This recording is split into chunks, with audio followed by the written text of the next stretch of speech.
George Soros didn't become famous because he made thousands of great trades.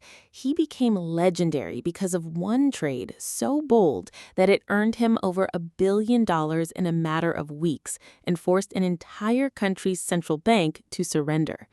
It sounds like something out of a Hollywood movie, but every part of it is true. The question is, what did Soros see that almost everyone else missed?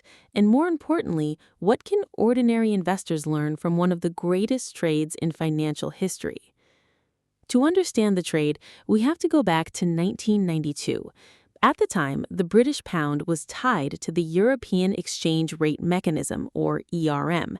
This system required participating countries to keep their currencies within a narrow trading range.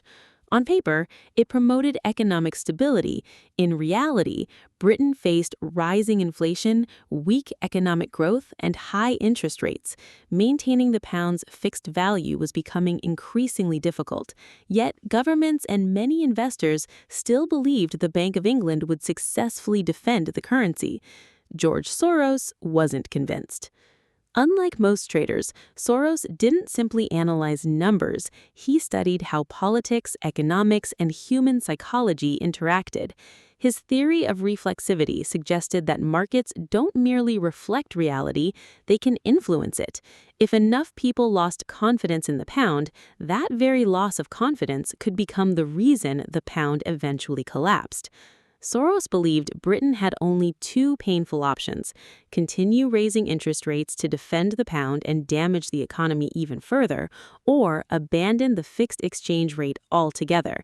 Either outcome pointed in the same direction. The pound was significantly overvalued. Most investors saw uncertainty. Soros saw opportunity.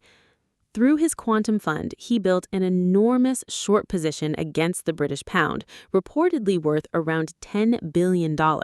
It was an extraordinary gamble. If he was wrong, the losses would have been massive. But Soros believed the odds overwhelmingly favored him because the underlying economic fundamentals simply didn't support the currency's official value. Then came September 16, 1992. History remembers it as Black Wednesday.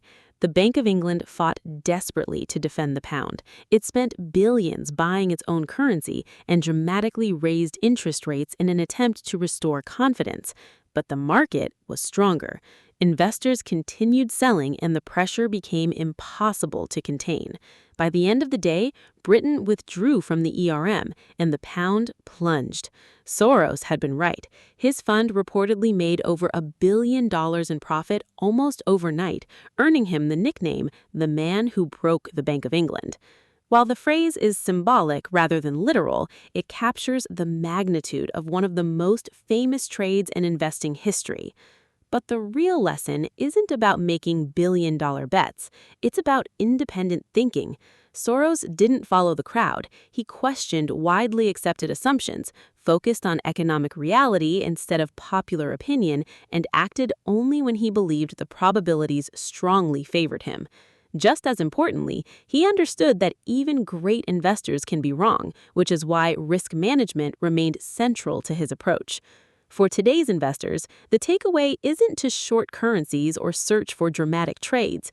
It's to develop the patience to study fundamentals, the discipline to challenge consensus, and the humility to recognize that markets are driven by both numbers and human behavior.